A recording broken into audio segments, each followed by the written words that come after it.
هل الاكله بتاعتي فيها لحمه؟ فيها. حلو. هل الاكله بتاعتي فيها رز؟ لا، وبرضه ممكن يبقى فيها رز.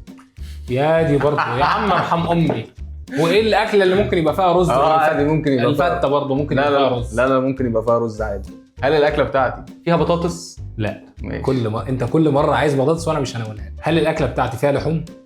هل الاكله بتاعتي بتتسلق ولا بتتحط في الفرن؟ بتتحط في الفرن. هل الاكله بتاعتي من كذا مكون ولا مكون واحد؟ كذا مكون. هل الاكله بتاعتي طواجن؟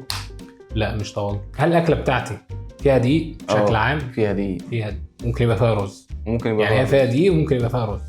هل الاكله بتاعتي اللحمه دي مفرومه؟ مفروم. هل الاكله بتاعتي فيها خضار؟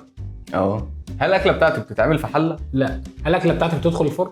لا. هل الاكله بتاعتي كفته؟ على طول كده؟ لا.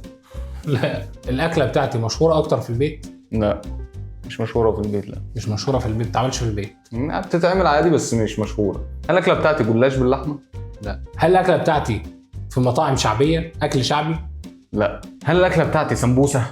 لا. واللي هو كده ده اسمه ايه؟ اللي هو اسمه ايه؟ يعني الرقاق اللي بيتعمل كده وفيه لحمه، اسمه ايه والله؟ اسمه رقاق باللحمه. انا كده لازم اسال اي حاجه مباشر. هل الاكله بتاعتي مندي؟ لا. هل الاكله بتاعتي رقاق باللحمه؟ الاكله بتاعتي ايه؟ برجر.